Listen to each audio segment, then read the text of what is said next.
प्रचण्डाग्नि संदग्धाखिलकर्मकं वर्धमानं जिनं नत्वा पश्चिमं तीर्थनायकं बालानां हितबुद्ध्याहं प्रेरितोऽद्य यथागमं करोमि वर्णनं किंचित् कर्मणां हतशर्मणां। पंच परमेष्ठी भगवान की जय। संत शिरोमणि आचार्य विद्यासागर जी महाराज की जय।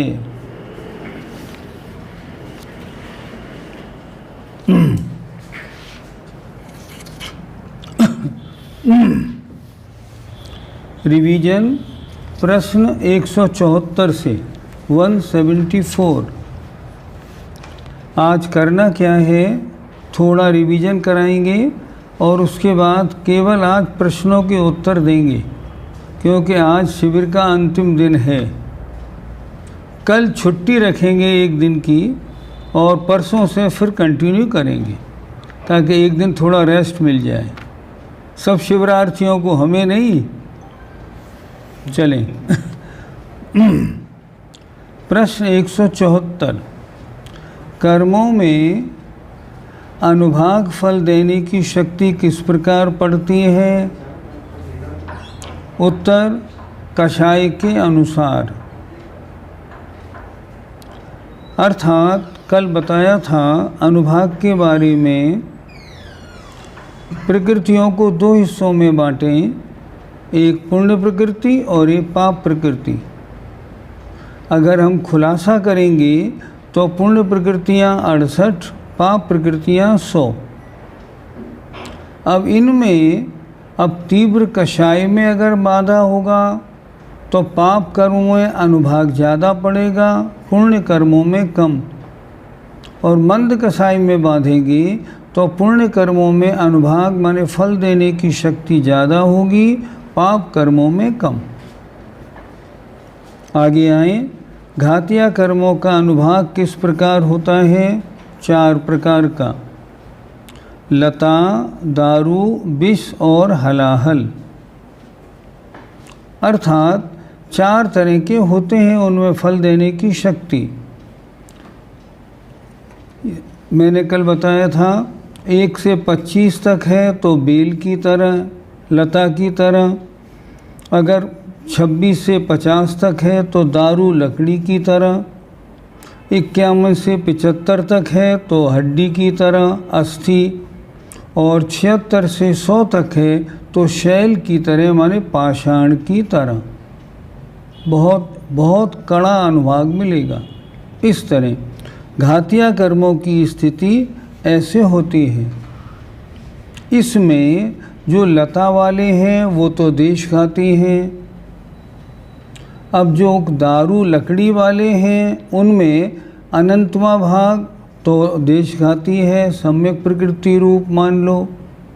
और एक अनंतवा भाग सम्यक मिथ्यात्व रूप है, से सारा मिथ्यात्व रूप है।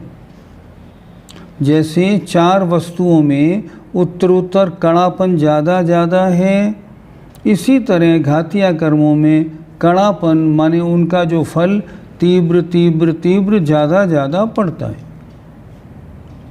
अघातिया कर्मों का अनुभाग किस प्रकार पड़ता है? अगला देखें। अघातिया कर्मों की प्रकृतियों को हम 2 हिस्सों में बांटते हैं, एक पुण्य प्रकृति और एक पाप प्रकृति। प्रश्न, आपने प्रश्न नंबर 175 में घातिया कर्मों में आपने पुण्य और पाप रूप में क्यों नहीं बांटा? क्या उत्तर है इसका? इसलिए नहीं बांटा कि घातिया कर्मों की सारी प्रकृतियां पाप रूप ही हैं, उनको बांटने का काम ही नहीं। अघातिया कर्मों की प्रकृति 2 तरह से बढ़ती हैं, पुण्य रूप और पाप रूप। अब इनका अनुभाग कैसे गिना जाए? तब इन्होंने बताया जो पुण्य प्रकृतियां हैं उनका तो गुण खांड, शक्कर और अमृत जैसा। और जो पाप प्रकृतियां हैं उनका नीम, कांजीर, विष और हलाहल जैसा। पुण्य प्रकृतियों का अनुभाग उत्तरोत्तर मीठापन ज़्यादा ज़्यादा, गुड़ से खांड में, उससे शक्कर में, उससे अमृत में। पाप प्रकृतियों में उत्तरोत्तर कड़वापन ज़्यादा ज़्यादा, नीम, फिर कांजीर, फिर विष और फिर हलाहल में। इस तरह इनका अनुभाग होता है। 177 प्रदेश बंद में समय प्रबद्ध का स्वरूप और परिमाण कितना है? प्रश्न क्या कह रहा है? समय प्रबद्ध में कितने कर्म वर्गणाएँ आती हैं, गिनती कितनी है? उन्होंने बताया जितने सिद्ध हैं उनके अनंत में भाग या अभव्यों से अनंत गुणे। दो संख्याएं क्यों दी? इनमें क्या कोई छोटा बड़ा है? नहीं, छोटा बड़ा कोई नहीं, दोनों बराबर हैं। इनका अर्थ क्या हुआ? एक समय प्रबद्ध में कार्बन वर्गणाएँ, कर्म रूप होने वाली कार्बन वर्गणाएँ होती हैं, वो कितनी होती हैं? सीधी परिभाषा अनंत होती हैं। पर कहने में क्या आता है? एक समय में जितनी बंधती हैं उन्हें कहते हैं समय प्रबद्ध, एक समय में बंधने वाली। प्रश्न 178 समय प्रबद्ध का ज्ञानावरणादि कर्मों में विभाग कौन करता है और किस अनुपात से होता है? प्रश्न क्या है? एक समय प्रबद्ध कार्बन वर्गणा आई, कर्म रूप बनेगी। अब इनका विभाग कौन करेगा कि मोहनी को कितनी, आयु को कितनी, ज्ञानावरणी को कितनी, इसका विभाग कौन करेगा? तो इन्होंने लिखा इनमें सबसे ज़्यादा जो मिलेगा ना शेयर, वो किसको मिलेगा? वेदनी को, उससे कम मोहनी को, उससे कम लेकिन समान ज्ञानावरण, दर्शनावरण, अंतराय को, उससे कम लेकिन समान नाम और गोत्र को, और सबसे कम मिलेगा आयु कर्म को। इसका कारण क्या है? क्योंकि उनकी उत्कृष्ट स्थितियाँ ज़्यादा होती हैं। इनको ज़्यादा द्रव्य मिलेगा तभी तो इनके निषेकों की लंबी लाइन बनेगी। जो निषेक आपने बांधे, मान लो एक कूड़ा कोड़ी सागर के बांधे, अब एक कूड़ा कोड़ी सागर में आबादा काल हो गया 100 वर्ष का। अब कर्म कब तक फल देगा? 100 वर्ष कम एक कूड़ा कोड़ी सागर तक। तो जो वर्गणाएँ आपने बांधी वो क्या होगा उनका? उन वर्गणाओं का 100 वर्ष कम एक कूड़ा कोड़ी सागर के जितने समय हैं उतने उनके निषेक बन जाएंगे। निषेक माने पुंज बन जाएंगे, और फिर एक एक समय में एक एक निषेक उदय में आएगा। ऐसा होता है। इसलिए यहाँ उसी क्रम से देख के सबसे ज़्यादा वेदनी को, क्योंकि वेदनी का काम बहुत पड़ता है, उससे कम मोहनी, फिर उससे कम ज्ञानावरण, दर्शनावरण, अंतराय लेकिन समान, उससे कम नाम और गोत्र लेकिन समान, और अगर अपकर्ष काल हो तो आयु को सबसे कम शेयर मिलता है। प्रश्न नंबर 179 प्रदेश बंद का प्रमुख कारण क्या है और उसके भेद कितने हैं? 3 भेद। पहला उपपाद योग स्थान, फिर एकांतानुवृद्धि योग स्थान, और फिर तीसरा परिणाम योग स्थान। 3 तरह से परिभाषा कैसे जोड़ी? पर्याय के पहले समय में सबसे कम योग स्थान उपपाद योग स्थान, और उपपाद योग स्थान के बाद से लेकर और शरीर पर्याप्ति पूरी होने तक एकांतानुवृद्धि, और उसके बाद पर्याप्त होने के बाद सारे जीवन भर जैसा परिणाम वैसे आत्मा का योग स्थान। ये क्यों बताया कि मन वचन काय की क्रिया से आत्म प्रदेशों में जो परिस्पंदन होता है, अगर वो कम है तो समय प्रबद्ध छोटा है, और ज़्यादा है तो समय प्रबद्ध बड़ा है। लेकिन आएगी समय प्रवृत्ति, और जैसा योग वैसा प्रदेशबंद होता है। आगे आए, उत्कृष्ट और जघन्य प्रदेशबंद की सामग्री क्या है? उत्कृष्ट योगों से सहित संगी हो, पर्याप्तक हो और अल्प प्रकृतियों का बंद करने वाला जीव उत्कृष्ट प्रदेशबंद को करता है। अर्थात आगे आगे बढ़ के पहले 7वें गुणस्थान तक 8 कर्म बनते हैं, 8वें और 9वें में 7 कर्म बनते हैं, 10वें में तो सिर्फ 6 ही कर्म बनते हैं, 10वें से आगे 1 कर्म बंधता है।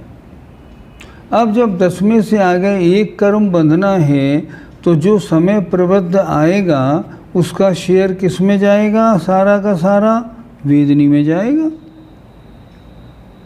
तो जितने कम कर्मों का बंध होता होगा उतना शेयर ज़्यादा मिलेगा। इन्होंने क्या लिखा? उत्कृष्ट योगों से सहित संगी, पर्याप्तक और अल्प प्रकृतियों का बंध करने वाला। जो कम प्रकृतियों का बंध कर रहा है जीव उत्कृष्ट प्रदेश बंध को करता है, और इससे विपरीत जीव जघन्य प्रदेश बंध को करता है। अर्थात असैनी हो, अपर्याप्तक हो, जघन्य प्रदेश बंध करेगा। आगे, मूल प्रकृतियों का उत्कृष्ट प्रदेश बंध किस गुण स्थान में होता है? आयु कर्म का उत्कृष्ट प्रदेश बंध 6 गुण स्थानों के अनंतर 7वें गुण स्थान में रहने वाला करता है, क्योंकि वहीं तक आयु बंध है, उसके आगे नहीं, और आयु बंध में वहाँ कषाय सबसे कम है। मोहिनी का उत्कृष्ट प्रदेश बंध 9वें गुण स्थानवर्ती करता है, उत्कृष्ट प्रदेश बंध, और शेष 6 कर्मों का उत्कृष्ट प्रदेश बंध उत्कृष्ट युगों को धारण करने वाला 10वें गुण स्थान वाला करता है। ये उत्कृष्ट प्रदेश बंध किस गुण स्थान में होता है ये इन्होंने बता दिया। अब जघन्य प्रदेश बंध किसके होता है? सूक्ष्म निगोदिया लब्ध पर्याप्तक जीव के। उत्कृष्ट प्रदेश बंध किसके बताया इन्होंने? जो उत्कृष्ट योगों से सहित हो, सैनी हो, पर्याप्तक हो उसके, पंचेंद्री हो उसके होगा। और जघन्य प्रदेश बंध किसके होगा? जो सूक्ष्म निगोदिया हो, लब्ध पर्याप्तक जीव हो उसके भी अपनी पर्याय के प्रथम समय में, क्योंकि वहाँ योग सबसे कम है। जघन्य योग के द्वारा आयु के सिवाय शेष 7 कर्मों का जघन्य प्रदेश बंध करता है। आगे चलकर आयु का बंध होने पर इसी जीव के आयु कर्म का भी जघन्य प्रदेश बंध होता है। इस तरह आपका दूसरा अधिकार पूरा हो गया। बंध, अबंध और बंध विच्छुत्ति, इनकी चर्चा इसमें अच्छी तरह हो गई। अब आपको क्या करना है? अभी तक जो पढ़ा ये प्रश्न 182 तक, कल आपको रेस्ट है 1 दिन का, तो कल 182 प्रश्न पूरे तैयार कर लीजिए। परसों अपनी क्लास लगेगी तो आगे की पढ़ाई होगी, लेकिन सबसे पहले जो प्रश्न आपके अटके हों वो आप बताइएगा, ताकि आपका पक्का हो जाएगा। अब थोड़ा जो प्रश्न आए हैं उनको देख लेते हैं।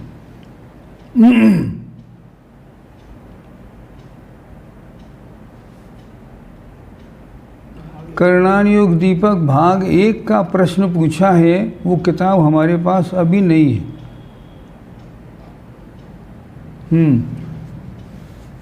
प्रश्न 181 और वो हमने अभी समझा दिया।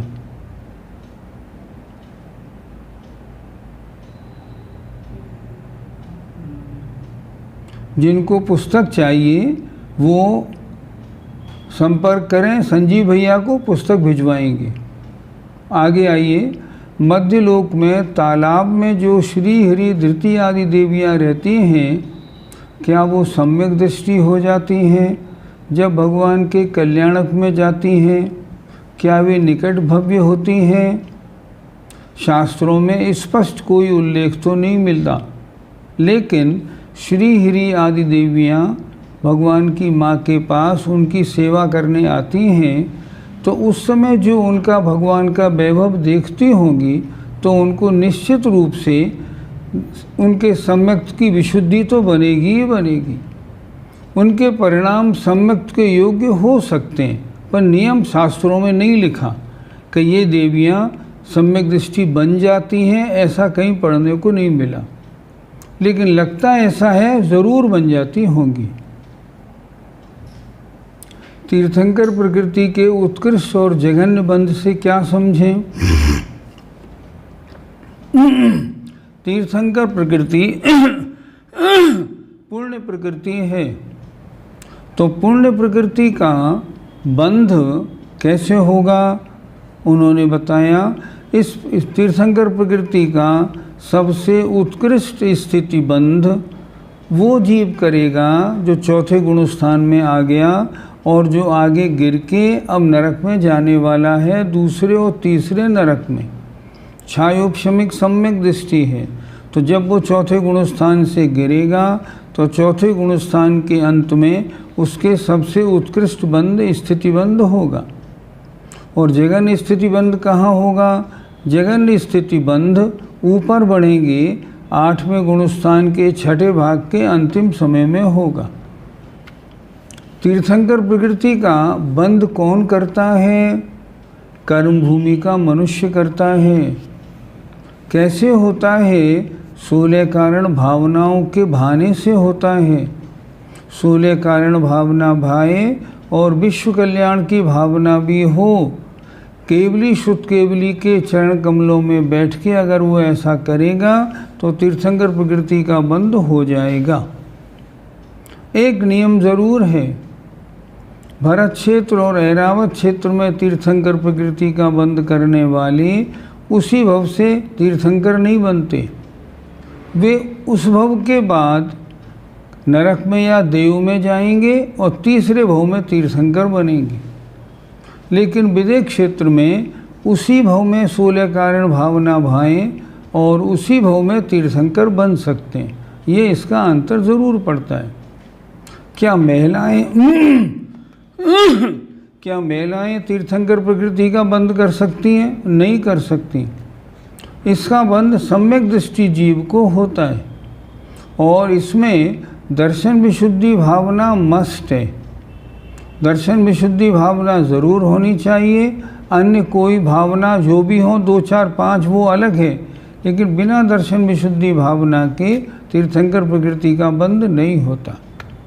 इस तरह इसका बंध होता है। इसका उदय कब आता है? इसका बंध होता है अंतः कोड़ा कोड़ी सागर स्थिति का। इसलिए तीर्थंकर प्रकृति का उदय परमुख से एक अंतर्मूर्त के बाद आने लगता है, परमुख से। लेकिन इसका स्वमुख से उदय कब आएगा? जब वो जीव 13वें गुणस्थान में पहुँचेगा। 13वें गुणस्थान में तीर्थंकर प्रकृति का स्वमुख उदय होता है। आगे समय प्रबंध में पुद्गल पिंड में 4 स्पर्श बताई, अर्थात 4 स्पर्श जोड़ियों में से एक एक ही होता है। तो क्या किसी समय प्रबंध में सभी कर्म पिंड एक ही विशिष्ट 4 स्पर्श के सेट वाले होते होंगे? समय प्रबंध सभी में नहीं, अलग अलग प्रकार के। ये नहीं कि सारे एक से ही होते हों, ऐसे नहीं, अलग अलग प्रकार के होते हैं। आगे क्वेश्चन नंबर 181 फिर से समझा दीजिए। ये अभी बता दिया। आगे ये तो डबल हो गया, वो तो हो गया।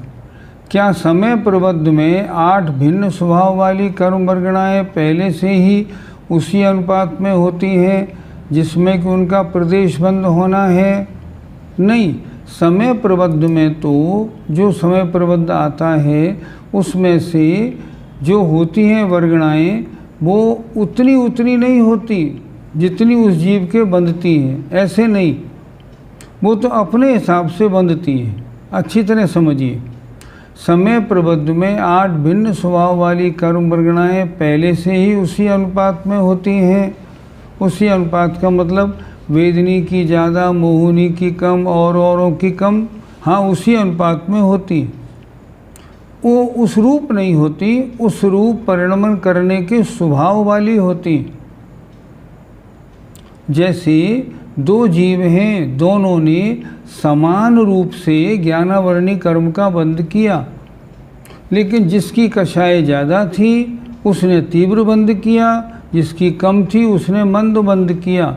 लेकिन परमाणु उतने ही हैं, कर्म वर्गणाएं उतनी ही हैं, अंतर है उनके स्थितिबंध और अनुभागबंध में। ये ध्यान में रखना है। आगे करणान योग भाग 2 किस ग्रंथ में होगा? गोमठसार जीव कांड में या कर्म कांड में? ये किसी ग्रंथ में नहीं होगा। ये तो गोमठसार कर्म कांड का संक्षेप में बच्चों को पढ़ाने के हिसाब से ग्रंथ का निर्माण हुआ है, पंडित पन्नालाल जी ने बनाया।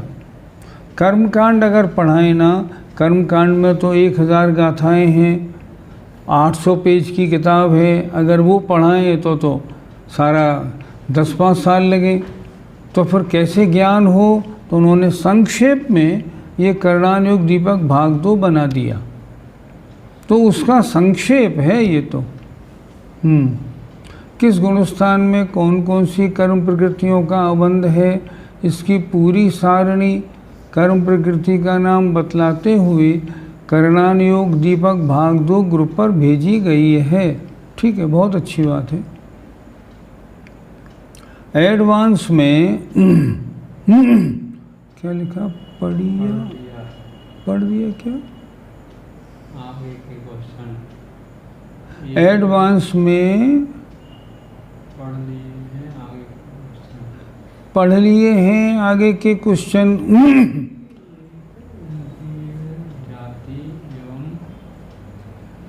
इंद्रिय जाति, एक इंद्रिय जाति ए और स्थावर में क्या अंतर है?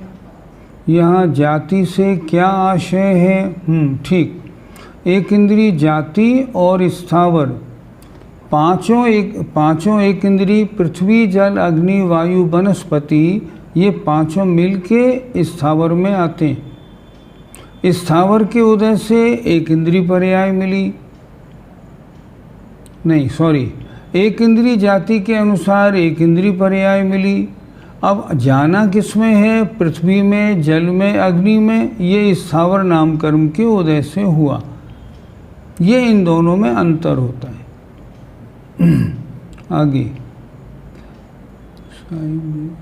कल आपने श्री कृष्ण जी के जीव का प्रकरण समझाया था।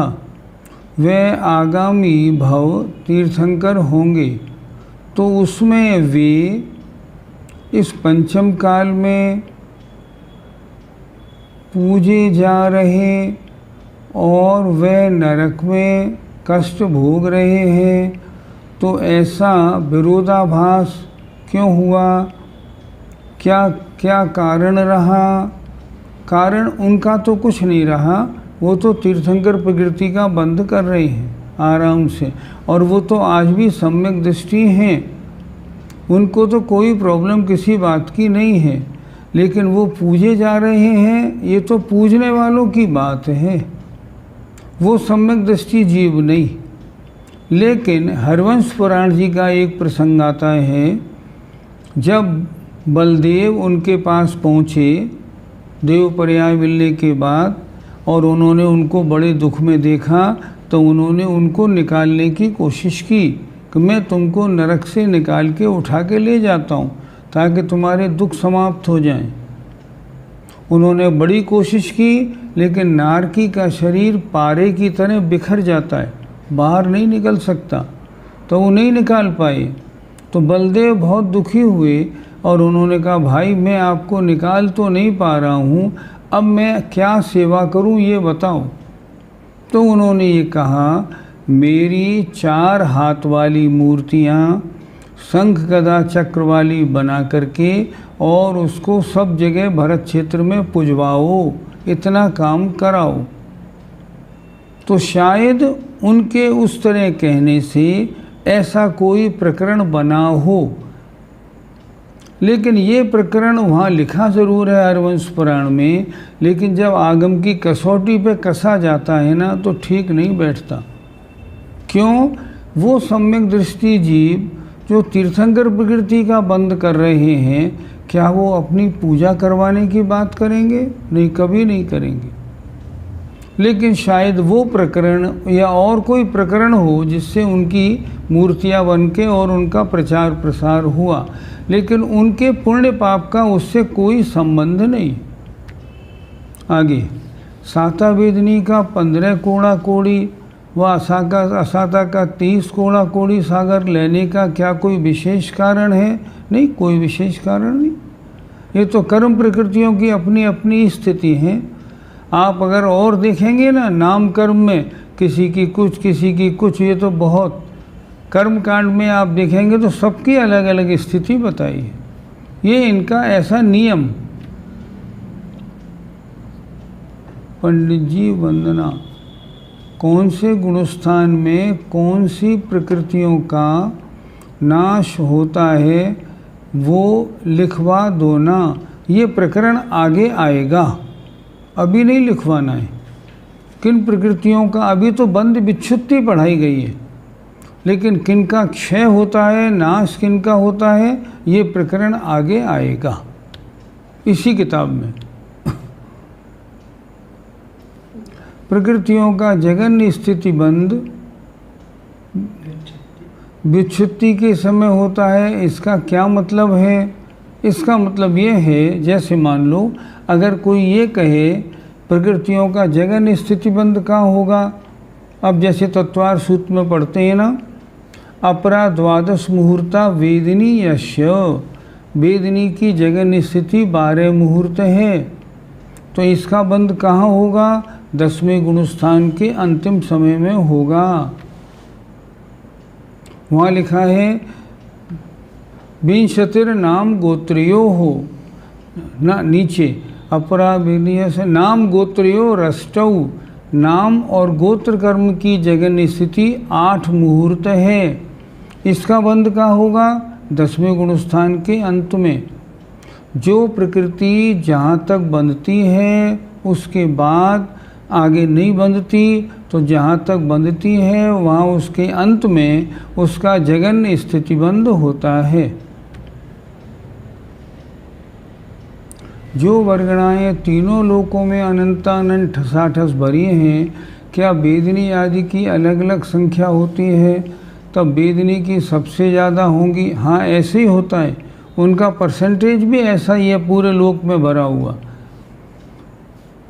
सूक्ष्म लब्ध पर्याप्त तक सबसे जघन्य प्रदेश बंद करता रहता है तथा तीव्र कषाय करने की शक्ति भी नहीं होती है, तो निगोद से जल्द निकलता क्यों नहीं है? क्योंकि उसके परिणामों में विशुद्धि भी तो नहीं है। जब विशुद्धि है तब तो निकले, वहाँ विशुद्धि का कारण भी तो नहीं है। एक बार एक जगह प्रसंग आया, नारकी जीव नहीं, निगोदिया जीव निगोद से निकल के सीधा मनुष्य बना, मनुष्य बन के मोक्ष चला गया। प्रश्न उठा, इतनी विशुद्धि कैसे आ गई? तो शास्त्रों में लिखा मिला, वो निगोदिया जीव भगवान के शरीर से स्पर्श हुआ, उसका स्पर्श होते ही जो विशुद्धि आई, उस समय उसके आयु बंध का काल था, तो उसने मनुष्य आयु बांध ली, मनुष्यों में पैदा हो गया। क्योंकि मनुष्यों में पैदा उस कारण से हुआ था, इसलिए परिणामों की बहुत विशुद्धि रही, उसी भाव से मोक्ष भी चला गया। परिणामों की विशुद्धि का कोई कारण मिले तब तो ये बात बने, नहीं तो कैसे बने। सुनते हैं महाराजा भरत के 923 पुत्र ऐसे थे जो नित्य निगूढ़ से निकल के सीधे मनुष्य बने और मोक्ष गए थे। ऐसा भी प्रकरण मिला। आगे, तीर्थंकर प्रकृति का कसाई की अपेक्षा पुण्य का अलग अलग अनुभाग बन जो होता है वह किस प्रकार देखने में आता है। तीर्थंकर प्रकृति का उत्कृष्ट या जैसा बंध होता है ये 12वें गुणस्थान के अंत में जाके सबका एक लेवल बराबर हो जाता है। ऐसा नहीं भगवान आदिनाथ का कम हो, भगवान महावीर का ज़्यादा हो, ऐसा नहीं होता। सारे तीर्थंकरों का तीर्थंकर प्रकृति का बंध बिल्कुल समान हो जाता है। इसमें कोई छोटे बड़े का प्रश्न नहीं होता। तीर्थंकर प्रकृति का उत्कृष्ट स्थिति बंध कितना होता है? उत्कृष्ट स्थिति बंध अंतः कोड़ा कोड़ी सागर, इससे ज़्यादा बंध नहीं होता, क्योंकि सम्यक दृष्टि जीव के इससे ज़्यादा बंध होता नहीं है। आगे, विसंयोजना का एग्जाम्पल 13 कठोर वाले एक बार और बता दीजिए, हमें लिखना है प्लीज़। विसंयोजना का एग्जाम्पल 13 कटोरा वाला। अच्छा ठीक, देखिए अनंतानुबंधी कषाय की विसंयोजना होगी तो किस में जाएगी? ये कषायों में जाएगी। अच्छा, कषाय कितनी प्रकार की? अनंतानुबंधी, अप्रत्याख्यानावरण, प्रत्याख्यानावरण, संज्वलन और 9 कषाय, कुल 13 हुई। तो ये 13 जो कटोरे वाला प्रकरण है इसको लिख लीजिए। लिखें, हमने 13 कटोरों में चावल भरकर चावल रखे। हमने 13 कटोरों में चावल रखे। वे कटोरे अनंतानुबंधी, अप्रत्याख्यान, प्रत्याख्यान और संज्वलन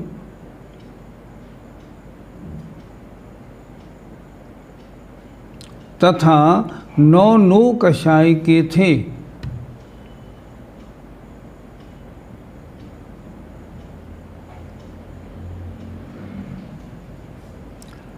अब हमने अनंतानुबंधी के कटोरे को उठाया। अब हमने अनंतानुबंधी के कटोरे को उठाया और उसके संपूर्ण चावलों को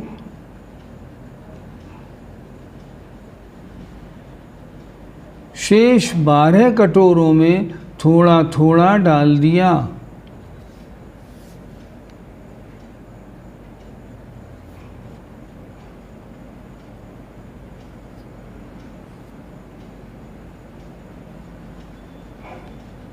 क्या मतलब हुआ कि जो अनंतानुबंधी का द्रव्य था वो अप्रत्याख्यान, प्रत्याख्यान, संज्वलन और 9 कषाय रूप हो गया, और वो कटोरा जो था अनंतानुबंधी का वो हमने खाली करके उल्टा कर दिया। इसे कहते हैं अनंतानुबंधी की विसंयोजना, अर्थात अनंतानुबंधी की सत्ता समाप्त हो जाना और उसका द्रव्य अन्य कषायों रूप में परिणमन हो जाना। इसका नाम विसंयोजना है।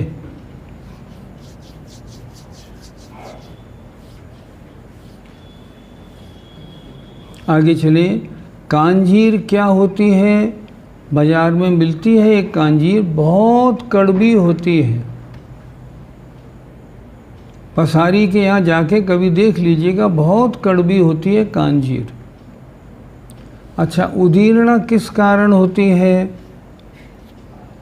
उदीर्णा के 2 कारण होते हैं, समझे थोड़ा।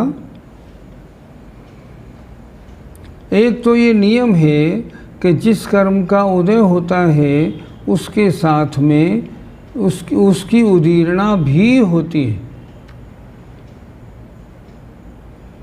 नियम, जिस कर्म का उदय है उसके साथ उसकी उदीर्णा ज़रूर होती है।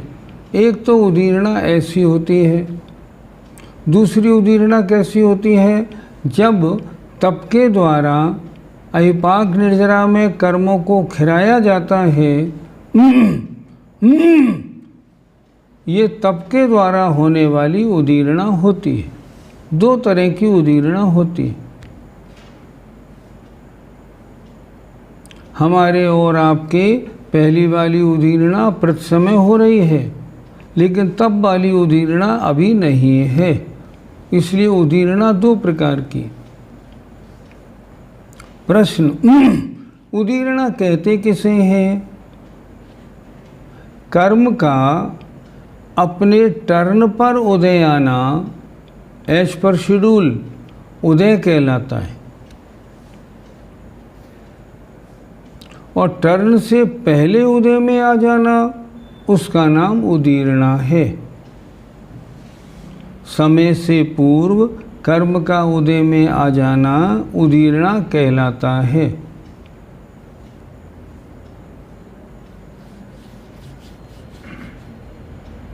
अगला प्रश्न है, अभव्य जीव कितने हैं? अभव्य जीव भी अनंत हैं। अच्छा प्रश्न, ये कहाँ पे हैं? आज एक साहब ने प्रश्न पूछा था, इसको समझते हैं थोड़ा। नित्य निगोद में कौन कौन है? नित्य निगोद में दूरांदूर भव्य हैं और भव्य हैं। अभव्य एक भी नहीं, ध्यान से सुनिए, अभव्य एक भी नित्य निगोद में नहीं है। नित्य निगोद से जो लोग बाहर निकले हुए हैं उन्हें हम कहते हैं व्यवहार राशि। तो व्यवहार राशि में कौन कौन है? व्यवहार राशि में सारे अभव्य व्यवहार राशि में हैं, सारे, और बाकी भव्य हैं।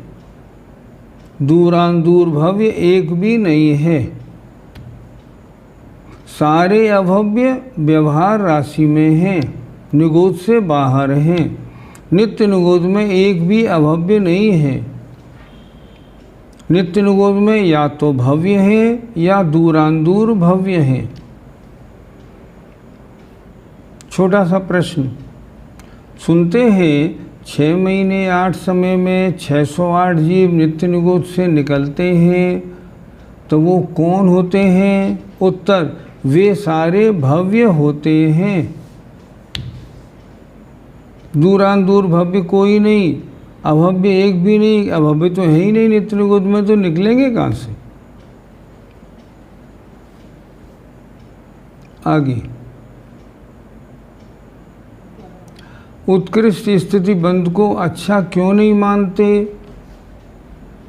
उत्कृष्ट स्थिति बंध को अच्छा इसलिए नहीं मानते क्योंकि वो तीव्र कषाय में बंधती है।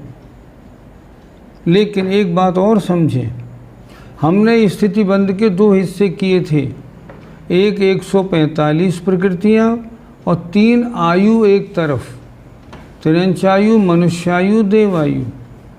अब मैं पूछता हूँ, मनुष्यायु और देवायु का अगर उत्कृष्ट स्थिति बंध है, वो अच्छा क्यों नहीं है? वो तो अच्छा है। अगर मान लो उत्कृष्ट स्थिति बंध देवायु का हुआ और सर्वार सिद्धि की आयु मिली, तो ये अच्छी क्यों नहीं हुई? अच्छी हुई, इसमें कोई बुराई थोड़ी। इसलिए ये नहीं कि सारी 148 प्रकृतियों का ऐसा हो। आगे, जब अंतराय कर्म नष्ट हो गया है तो फिर मोक्ष प्राप्ति में क्यों अंतराय होती है? देरी क्यों होती है? ठीक, प्रश्न आपका ये है कि 4 घातिया कर्म नाश हो के जीव अरहंत बना, अब अंतराय कर्म का नाश हो गया, अभी मोक्ष होने में देरी क्यों हो रही है? आचार्यों ने उत्तर दिया, क्योंकि अभी आयु कर्म शेष है। जब तक आयु कर्म पूरा समाप्त नहीं हो जाएगा, तब तक इस शरीर से पीछा नहीं छूटेगा। तब तक तीर्थंकर भगवान बराबर विहार करते रहेंगे, उनकी दिव्य ध्वनि होती रहेगी। किस कर्म की आबादा कितनी है, कैसे जाने? आप ये देखो किस कर्म का स्थितिबंध कितना है? 1 कोड़ा कोड़ी सागर आबादा 100 वर्ष। अच्छा, 10 कोड़ा कोड़ी सागर आबादा 1000 वर्ष। 50 कोड़ा कोड़ी सागर आबादा 5000 वर्ष। ऐसे लगा ना? आपने बताया यदि हमें 1 कोड़ा कोड़ी सागर का कर्म बांधा तो 100 साल की आबादा के बाद उदय में आएगा। फिर असंख्यात भवों के कर्म अभी इस भव में कैसे उदय में आ रहे हैं? समझ में नहीं आया? ठीक, देखिए, जो आपने पिछले असंख्यात भवों में कर्म बांधे हैं और उनकी स्थिति कोड़ा कोड़ी सागर है, तो वो तो कोड़ा कोड़ी सागर तक उदय में आते रहेंगे, और उसमें आप असंख्यात भव ले लेंगे तो वो सारे कर्म उदय में बराबर आएंगे, जाएंगे कहाँ? आपके इस समय भी आपके असंख्यात भवों में बांधे हुए कर्म सब मिलके उदय में आ रहे हैं। उनका जो जोड़ बनता है माइनस और प्लस का, उतना फल आपको मिलता है। हमारे पास पुस्तक नहीं पहुंची, ठीक, कोई बात नहीं। एक्चुअली आजकल पोस्ट मतलब डाकखाने की भी दिक्कतें बहुत हो रही हैं। डाकखाने वाले कहीं की पुस्तकें ले रहे हैं, कहीं की नहीं ले रहे हैं। हम व्यवस्था तो बना रहे हैं। तीव्र कषाय रूप परिणाम और संक्लेश युक्त परिणाम में क्या अंतर है? कोई नहीं। तीव्र कषाय बोलो या संक्लेश बोलो, एक ही बात है।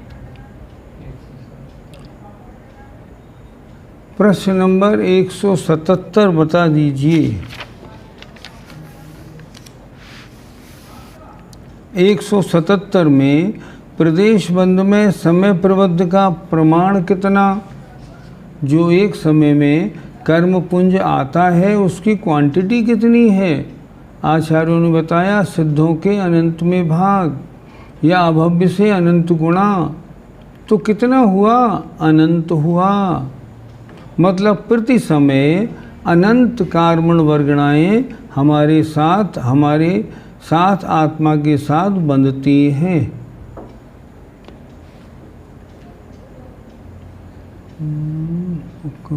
हाँ, घातिया कर्म की पाप प्रकृति लता आदि और अघातिया कर्म की पाप प्रकृति नीम आदि की तरह ऐसा भेद क्यों है?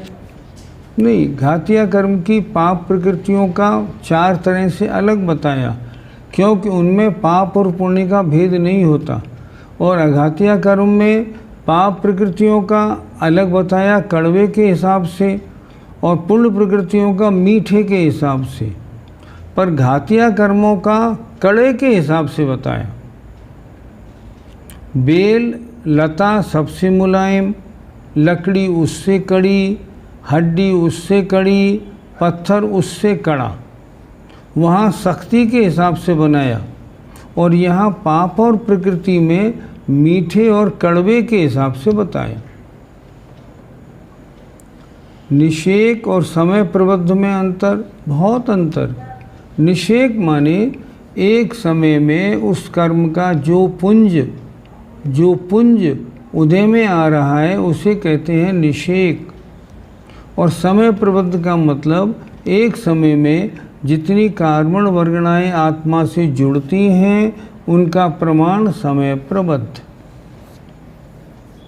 सबसे ज़्यादा घातक कौन सा कर्म है व उससे कैसे बचा जाए? सबसे ज़्यादा घातक कर्म अपने लिए तो मिथ्यात्व है, सबसे गड़बड़ वाला। आज तक अनंत काल से हमारा जो भ्रमण हो रहा है वो मिथ्यात्व की वजह से है। अगर मिथ्यात्व हट गया होता अब तक हमें मोक्ष हो ही गया होता, क्योंकि जिनको मिथ्यात्व हट गया उनका अर्धपुद्गल परावर्तन काल में तो मैक्सिमम मोक्ष होना ही होना है। तो सबसे ज़्यादा घातक कर्म मोहिनी। मोहिनी के 2 भेद, मिथ्यात्व और कषाय। आगे सबसे ज़्यादा तो मोहिनी की स्थिति है, तो बेदनी को ज़्यादा शेयर क्यों? मैंने बताया ना, क्योंकि बेदनी सुबह से शाम तक प्रति समय बहुत काम में आता है, इस कारण आचार्यों ने यही लिखा है। प्रश्न नंबर 150 के नीचे की टिप्पणी को समझा दीजिए। हाँ समझिए, पेज 27 प्रश्न नंबर 150 नीचे की टिप्पणी। अथवा यहाँ बंध के 4 भेद चल रहे हैं, उत्कृष्ट, अनुत्कृष्ट, जघन्य और अजघन्य। यहाँ कह रहे हैं अथवा अनुत्कृष्ट व अजघन्य का स्वरूप ऐसे भी देखने को मिलता है। अजघन्य पद में जघन्य से आगे के सभी विकल्प देखे जाते हैं। जघन्य एक, उसके आगे के सारे विकल्प अजघन्य, यानी जघन्य से भिन्न सब भेद अजघन्य स्वरूप हैं। इसी तरह उत्कृष्ट से नीचे के अनुत्कृष्ट संज्ञा वाले सब विकल्पों में जघन्य पद का ही प्रवेश देखा जाता है। उत्कृष्ट 100, 99 से 1 तक अनुत्कृष्ट, ऐसे। नंबर 2, वेदनी का साधिबंध नहीं होता है, क्योंकि उपसम श्रेणी चढ़ने पर भी वेदनी सामान्य के बंध का अभाव नहीं होता। वेदनी कर्म ऐसा है जिसका निरंतर उदय रहता ही रहता है, इसलिए इन्होंने कहा इसके साथ साधिबंध नहीं जुड़ता, क्योंकि उपसम श्रेणी चढ़ने पर भी वेदनी के बंध का अभाव नहीं होता। वेदनी 11वें गुणस्थान में भी वेदनी का बंध होता है।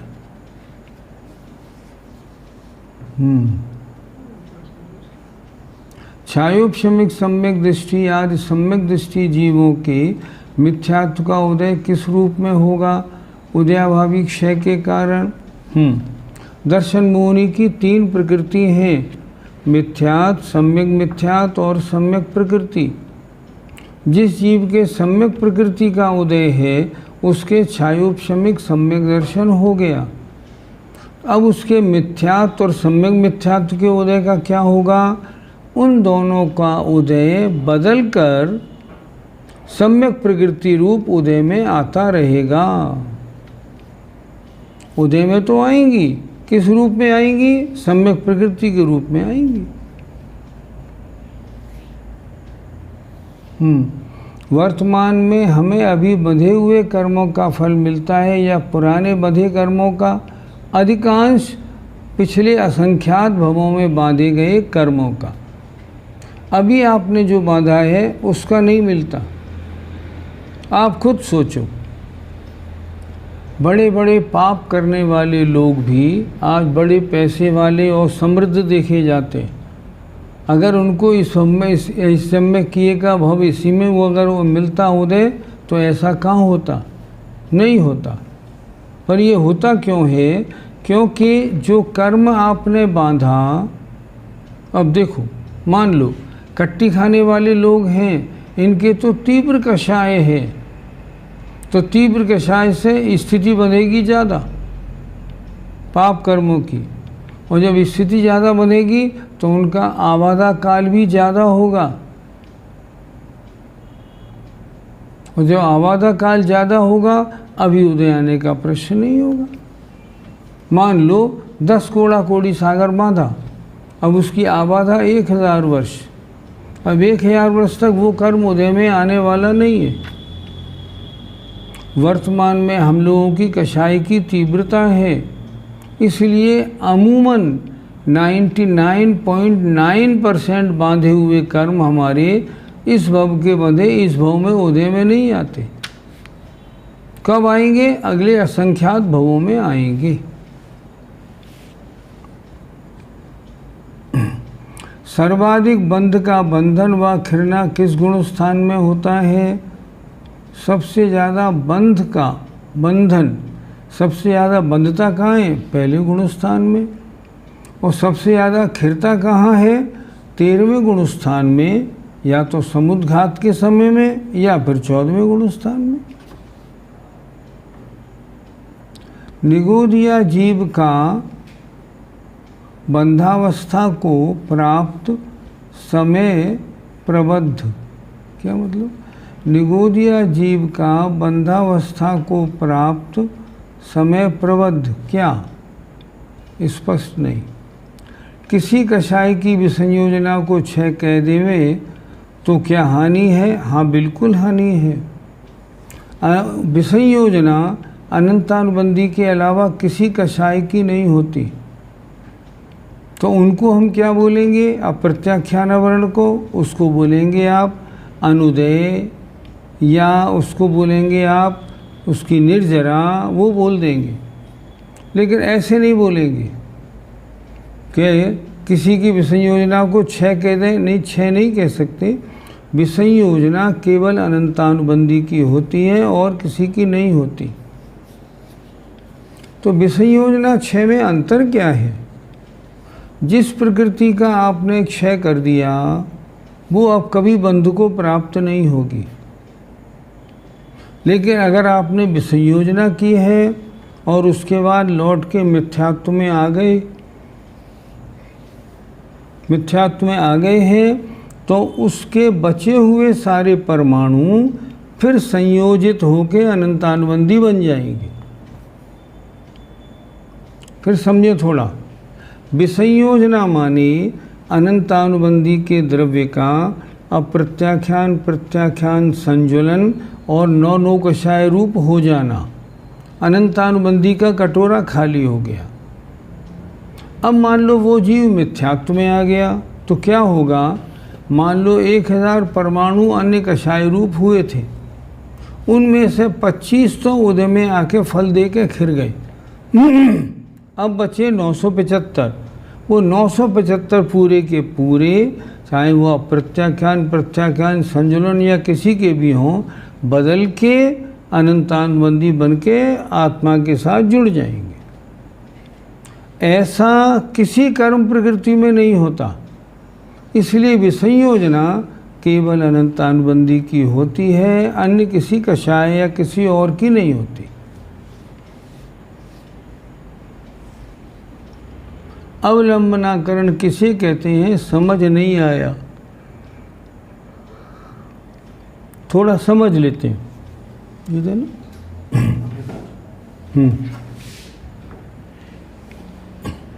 थोड़ा ऐसे समझते हैं। मान लो कर्म की लाइन इतनी लंबी है, अब यहाँ से इसकी स्थिति घटना शुरू हुई, तो यहाँ जो घटी, तो ये जो पुंज यहाँ से हटेंगे कर्म परमाणु, ये कहाँ आएंगे? ये यहाँ आके उदय में आ जाएंगे। लेकिन आयु कर्म का जब अपकर्षण होता है तो वो परमाणु नीचे नहीं आते। वो परमाणु कहाँ तक आते हैं? वो परमाणु जहाँ तक उसकी आबाधा होती है उसके बाद पे आके रुक जाते हैं। मान लो किसी की 100 वर्ष की उम्र है और उसने 80 वर्ष की उम्र में आयु कर्म बांधा, तो आयु कर्म यहाँ तक 80 वर्ष तक है, 80 से 100 वर्ष तक ये उसकी आबादा। तो ये कर्म जो यहाँ से उठेंगे ना, ये यहाँ आ जाएंगे, नीचे नहीं आएंगे। इसलिए क्या हुआ? इसलिए इसको अवलंबनाकरण अलग से बोला गया। ये अपकर्षण आयु कर्म का भिन्न प्रकार का होता है। 179 दोबारा समझा दें। हाँ, निकालें 179। प्रदेश बंध का प्रमुख कारण क्या है? उसके कितने भेद हैं? प्रदेश बंध का प्रमुख कारण है आत्म प्रदेशों में परिस्पंदन होना। वो परिस्पंदन कितने प्रकार का होता है? 3 प्रकार का। उपाद योग स्थान, एकांतानुवृद्धि योग स्थान और परिणाम योग स्थान, 3 तरह का। जब कोई जीव किसी पर्याय में जाता है तो विग्रह गति के पहले समय में उपाद योग स्थान होता है। उसके बाद में दूसरे समय से लेके जब तक शरीर पर्याप्ति पूरी नहीं हुई तब तक एकांतानुवृद्धि योग स्थान होता है, और उसके बाद में फिर परिणाम योग स्थान होता है। 3 तरह के आत्मप्रदेशों के परिस्पंदन को यहाँ अच्छी तरह समझा दिया गया। आगे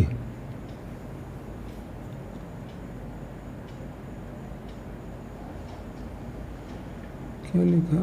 संगी, हाँ, असंगी किस नाम कर्म से बंधते हैं? असंगी नाम कर्म से नहीं बंधते। असंगी तो 9 इंद्रिया वर्ण का क्षयोपशम नहीं होने से असंगी बनते। गति में तो सिर्फ 5 इंद्रिय तक लिया। क्या मतलब? संगी असंगी किस नाम कर्म से होता है? गति में किसी के 5 इंद्रिय जाति का उदय है तो वो 5 इंद्रिय वाला जीव तो बन गया, लेकिन मन संबंधी अगर ज्ञानावरण का क्षयोपशम नहीं हुआ मान लो, तो क्या हुआ? उसके मन नहीं बना, इंद्रियां तो 5 बनी, मन नहीं बना और तत्संबंधी क्षयोपशम नहीं हुआ, इससे असंगी बनते। योग स्थान तो बताए, क्या योग निरोध में या नहीं ये नहीं होते? नहीं, योग निरोध में सिर्फ परिणाम योग स्थान और नहीं, लेकिन योग निरोध 14वें गुण स्थान वाले में कोई योग स्थान नहीं होता, वो तो अयोग केवली हैं, उनके योग ही नहीं है। योग स्थान कहाँ तक? 13वें गुण स्थान तक है, उसके आगे नहीं। उत्कृष्ट प्रदेश बंद अच्छा होता है। आपने पूछा उत्कृष्ट प्रदेश बंद क्या अच्छा होता है? क्यों अच्छा नहीं होता? जितना प्रदेश बंद कम होगा उतना अच्छा माना जाएगा। एक जीव के एक साथ कम से कम कितनी व ज़्यादा से ज़्यादा कितनी प्रकृति बनती है, इसके बारे में इसमें बता दिया, और आगे आएगा तब सब समझाएंगे। और ये सब बिल्कुल अलग होता है, जैसे एक इंद्रिय जीव का अलग, 2 इंद्रिय का अलग, 3 इंद्रिय का अलग, नारकी का अलग, देव का अलग, मनुष्य का अलग, सबके कि इनके किन किन प्रकृतियों का बंध हो सकता है और किन का नहीं। आस्क आचार्य श्री के संस्मरण बता दीजिए। अच्छा, इन्होंने पूछा है आचार्य श्री के संस्मरण बता दीजिए। एक बड़ा अच्छा संस्मरण सुनाते, कोई बात नहीं। एक बार रामटेक में आचार्य श्री ने हमें बोला था 3 बजे से 4 बजे तक हमारे पास आया करो, हम तुम्हें पढ़ाएंगे। तो हम 3 से 4 बजे आया करते थे। अचानक क्या हुआ, रामटेक में 1992 की बात है, आचार्य श्री ने एक दिन अचानक ये कर दिया, आज से फल सब्जी जूस सब लेना बंद। अब तो बड़ा हल्ला मचा, ऐसा क्यों? आचार्य श्री ने सब बंद क्यों कर दिया? तो कुछ लोगों ने बताया कि आचार्य श्री आहार करके आ रहे थे, तो एक बुढ़िया अम्मा जो थी, वो बुढ़िया अम्मा एक जगह खड़ी थी और वो सब्जी खरीद रही थी, लौकी। तो लौकी खरीद रही थी, तो लौकी खरीदते में वो उस लौकी वाले से कह रही थी क्या भाव दे रहा है? तो उन्होंने कहा 16 रुपये। तो उन्होंने कहा अब क्या करें, इतनी महंगी सब्जी है और महाराज तो लौकी लौकी खाएं, अब इतने पैसे कहाँ से लाएं? महाराज ने वो बात सुन ली। तो लोगों ने कहा इसलिए महाराज ने ये काम बंद किया। अच्छा ठीक। 5, 7, 10, 15 दिन बाद जब महाराज ने हरी लेना बंद कर दिया, तो हमारे पास दिल्ली के कुछ लोग आए। दिल्ली के लोग हमसे बोले, 8-10 लोग आके आचार्य श्री के पास आपको चलना है। हमने कहा क्यों? आचार्य श्री ने हरी लेना बंद कर दिया अब हरी नहीं लेंगी ना तो जीवन कैसे चलेगा? नहीं, ये बात तो गलत है। हम चलेंगे, आप चलिए, आचार्य जी से निवेदन करना है। मैंने कहा नहीं, मैं नहीं जाऊंगा, मुझे डांट लग जाएगी। नहीं नहीं, आप चलिए, बिना आपके हम नहीं जाएंगे। मैं उनके साथ आचार्य जी के पास गया। तो आचार्य जी के पास गया तो जैसे ही मैं अंदर गया तो आचार्य जी चौंके। 3 बजे का टाइम था, 1:30 बजे कैसे आ गए? मैंने कहा आचार्य जी, ये दिल्ली वाले मुझे ले आए हैं जबरन। हम अंदर जाके बैठे तो आचार्य जी बोले, क्या बात है, बोलो।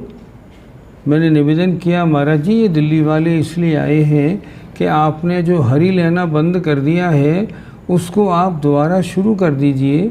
हम चाहते हैं कि हमारे गुरु शतायु हों और उसके लिए फल जूस की ज़रूरत पड़ती है।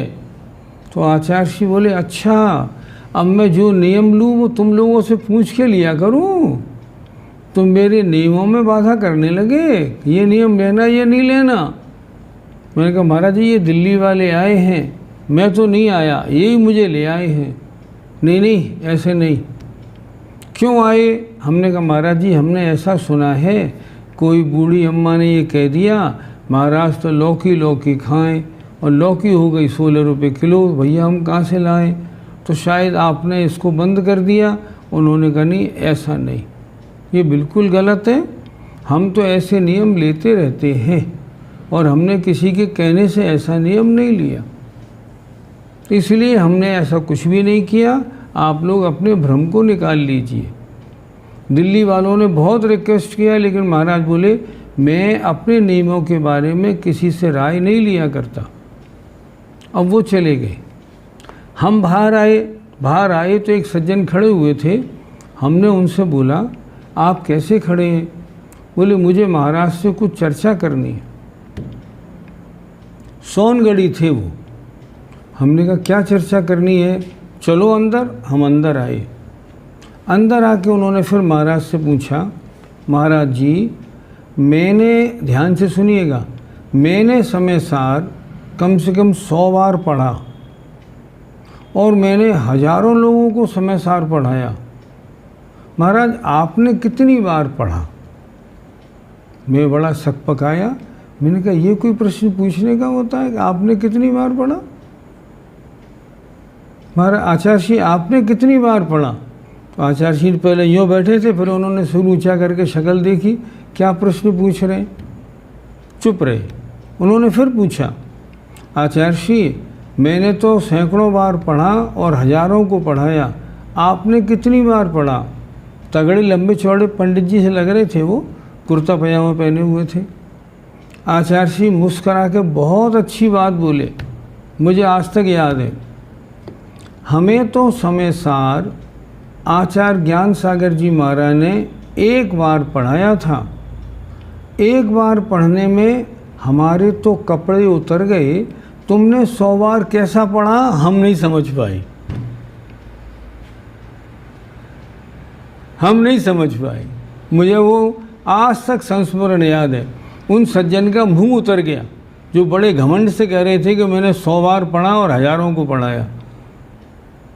सीधी बात क्या है, शास्त्र पढ़ना वो कार्यकारी है जो क्रिया रूप भी तो हो।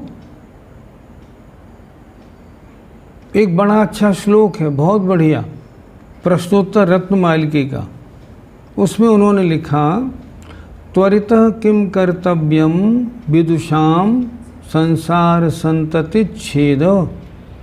विदुषाम बुद्धिमानों को त्वरितः माने तुरंत क्या करना चाहिए? संसार की परंपरा का छेद। हम अपना सारा पुरुषार्थ किस लिए करें कि हमारी जो संसार की अनाथ परंपराएं ना सम्यक्त होने से नष्ट हो जाए।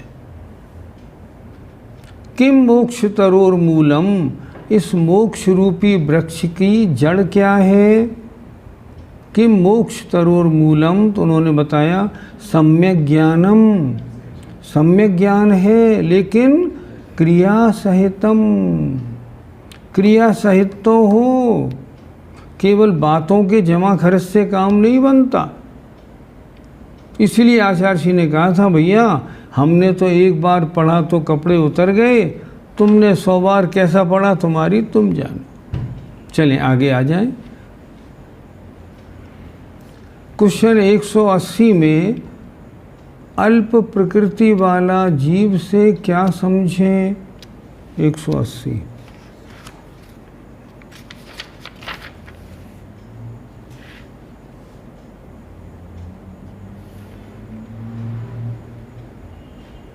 सीधी बात, जब उत्कृष्ट योगों से सहित है, सैनी है, पर्याप्तक है और अल्प प्रकृतियों का बंद करने वाला है, वो तो उत्कृष्ट करेगा। और इससे उल्टा है, अर्थात जिसके योग कम है, सैनी नहीं है, एक इंद्रिय आदि है, अपर्याप्तक आदि है, वो जघन्य प्रदेश बंद करेगा, उसके प्रकृतियाँ भी कम आएंगी। आगे, क्या ऐसा हो सकता है आयु ज़्यादा हो और बाकी अघातिया कर्म की स्थिति ज़्यादा हो? नहीं, सेंटेंस नहीं बना। क्या ऐसा हो सकता है कि आयु ज़्यादा हो और बाकी आघाती कर्म की स्थिति ज़्यादा हो? समझ में नहीं आया, प्रश्न ठीक नहीं है आपका। रावण आर्यखंड में रहता था या मलेक्ष खंड में? नहीं, आर्यखंड में रहता था, वो विद्याधर था। तीर्थंकर प्रकृति का उत्कृष्ट और जघन्य स्थिति बंद कितना होता है? कितना होता है का मतलब, होता तो अंतः कोड़ा कोड़ी सागर है। तीर्थंकर प्रकृति का उत्कृष्ट बंद, उत्कृष्ट स्थिति बंद, अंतः कोड़ा कोड़ी सागर, और जघन्य स्थिति बंद भी अंतः कोड़ा कोड़ी सागर, लेकिन दोनों में बहुत अंतर होता है। हमने बताया था ना, अंतः कोड़ा कोड़ी का मतलब 1 करोड़ सागर और 1 कोड़ा कोड़ी सागर के बीच में। चौथे गुणस्थान में मनुष्य आयु का बंध बताया, पर सम्यक दृष्टि जीव तो सिर्फ देवायु का बंध करता है। फिर चौथे में मनुष्य आयु का बंध किस अपेक्षा से लिया? अच्छा ये बताइए, अगर चौथे गुणस्थानवर्ती देव है तो किसका बंद करेगा? बोलो। आपने इसमें लिखा चौथे गुणस्थान में मनुष्य आयु का बंध बताया, पर सम्यक दृष्टि जीव तो सिर्फ देवायु का बंध करता है मनुष्य की अपेक्षा। फिर चौथे में मनुष्यायु का बंध किस अपेक्षा से लिया? देवों की अपेक्षा से। क्या बात? अगर नारकी है मान लो चौथे गुणस्थानवर्ती, वो किसका बंद करेगा? मनुष्यायु का बंद करेगा, मनुष्यों में आएगा। परिहार विशुद्धि चारलोटे, क्या लिखा है?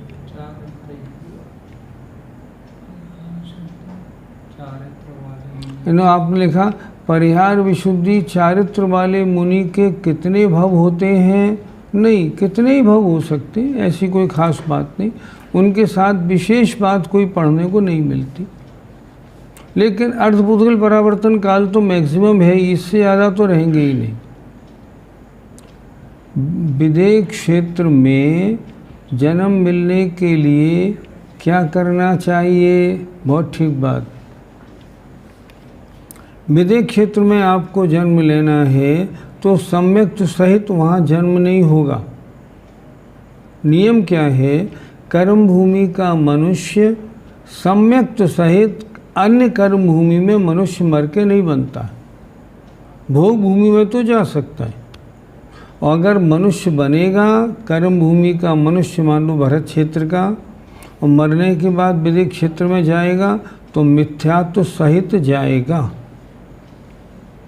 सुधा सागर जी महाराज ने एक प्रश्न के उत्तर में अच्छा बताया था। उन्होंने बताया था, कोई अगर ये कहे अब मिथ्यात्व हो जाए तो हो जाए, मुझे तो विदेह क्षेत्र जाना है, टूट जाओ सम्यक दर्शन, ये बात अच्छी नहीं है। क्योंकि तुमने यहाँ सम्यक दर्शन छोड़ दिया और वहाँ पहुँच के सम्यक दर्शन हुआ नहीं हुआ क्या मालूम, फिर क्या होगा। इसलिए ऐसे नहीं। अगर मान लो यहाँ से विदेह क्षेत्र जाओगे तो क्या करोगे? यही तो करोगे ना, सीमंदर स्वामी का उपदेश सुनोगे खूब। और अगर मान लो देव पर्याय में सम्यक्त सहित गए तो देव से फिर पहुंच जाना वहाँ, खूब उपदेश सुन लेना। पर सम्यक्त को नष्ट करने की बात मत करो, क्योंकि बाद में फिर मिला कि नहीं मिला। स्त्री पर्याय के छेदन का अर्थ क्या होता है? इसका मतलब ये होता है स्त्री पर्याय छेदने का कि अब जितना संसार काल बाकी है उसमें स्त्री नहीं बनेगा। स्त्री पर्याय छेदने का मतलब ये होता है कि शेष संसार काल में अब स्त्री नहीं बनेगा। अप्रत्याख्यानावरण की 4 कसाई की विच्छुत्ति चौथे गुणस्थान में कैसे होती है? ऐसे होती है कि अप्रत्याख्यानावरण का उदय और बंद चौथे गुणस्थान तक, 5वीं में प्रत्याख्यानावरण, अप्रत्याख्यानावरण का अनुदय। इसलिए अप्रत्याख्यानावरण की बंद विच्छुत्ति चौथे गुणस्थान में होगी, 5वें गुणस्थान में उसका कुछ भी नहीं होता। इस कारण चलमल अगाढ़ दोष कैसे लगते हैं? सम्यक प्रकृति के उदय से सम्यक्त में चलमल अगाढ़ दोष लगते हैं।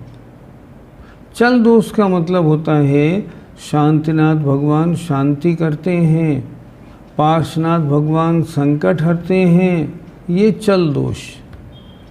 लेकिन इसमें भी एक विशेष बात, अगर आपने ये कर लिया शांतिनाथ भगवान ही शांति करते हैं, पार्श्वनाथ भगवान ही संकट हरते हैं, तो मिथ्यात्व, तब छायुष्यमिक सम्यक दर्शन नहीं रह पाएगा।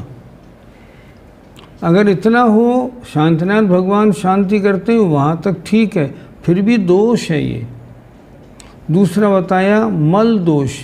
मल दोष का मतलब होता है सम्यक्त के जो 25 दोष हैं उनमें से कोई एक दोष लग जाना। जैसे मान लो अपनी सुंदरता का घमंड हो जाना, अपने ज्ञान का घमंड हो जाना, तो एक दोष लग गया, ये होता है मल दोष। और अगाढ़ दोष का मतलब होता है श्रद्धान तो है लेकिन मजबूत नहीं होना। श्रद्धान तो होना पर मजबूत नहीं होना, इसका मतलब होता है अगाढ़ दोष। आगे चले, समय आपका हो गया, एक आध और करते हैं। आदिनाथ भगवान और महावीर भगवान का तीर्थंकर प्रकृति का स्थिति बंध में अंतर तो है, तो क्या आदिनाथ भगवान ने तीव्र कषाय में तीर्थंकर प्रकृति का बंध किया था? क्योंकि उनका तीर्थंकर काल इतना ज़्यादा था महावीर भगवान से नहीं। महावीर भगवान का था तो उतना ही ज़्यादा, लेकिन उतना ज़्यादा प्रयोग में नहीं आ पाया। ये नहीं कि उन्होंने 20-30 वर्ष का ही बांधा हो, ऐसे नहीं बनती। तीर्थंकर प्रकृति अंतः कोड़ा कोड़ी सागर बनती है, लेकिन आगे जाने के बाद अगर शेष बचती है ना, तो 13वें गुणस्थान के अंत में वो सारी प्रकृतियाँ तीसरे शुक्ल ध्यान से पूर्व केवली समुद्घात के द्वारा सब बराबर लेवल पे ले आई जाती हैं, सब बराबर लेवल पे ले आई जाती हैं। ये बात है असली।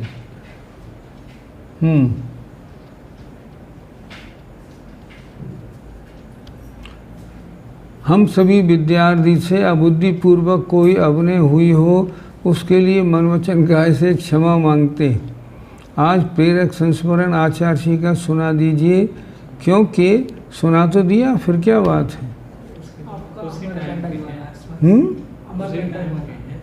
उसी टाइम पहले आ गया। अच्छा। अनुपात का अर्थ समझाइए। अनुपात का मतलब इंग्लिश में परसेंटेज होता है। इसके ऊपर आया स्वामुच, और हाँ, स्वमुख और परमुख से उदय से क्या मतलब, समझा दीजिए। जो प्रकृति जिस रूप से बंधी है, अगर उस रूप से उदय में आए तो स्वमुख, और अन्य रूप से आए तो परमुख। अंतिम प्रश्न है बस आज का। एग्जाम्पल, आपकी उदयावली में चारों गतियां हैं, नरक गति, त्रिंच गति, मनुष्य गति, देव गति, क्योंकि आपने इस भव में और पिछले भव में चारों गतियां बांधी हैं, वो उदयावली में हैं। लेकिन वर्तमान में आप मनुष्य हैं। अब मनुष्य में इस पर्याय में नरक गति का उदय आ जाए तो क्या होगा? आ ही नहीं सकता। अच्छा, देवगति का उदय आ जाए तो अरे आ ही नहीं सकता। तो क्या होगा?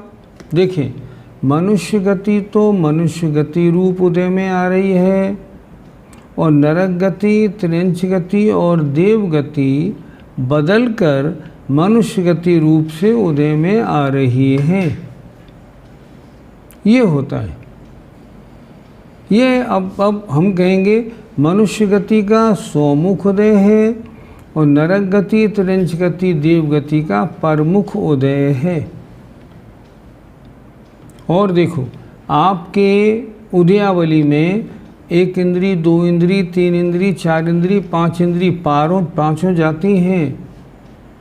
लेकिन 5 इंद्री जाति स्वमुख उदय है, 1, 2, 3, 4 इंद्री जाति का प्रमुख उदय है पंच इंद्री रूप। ऐसा समझना चाहिए।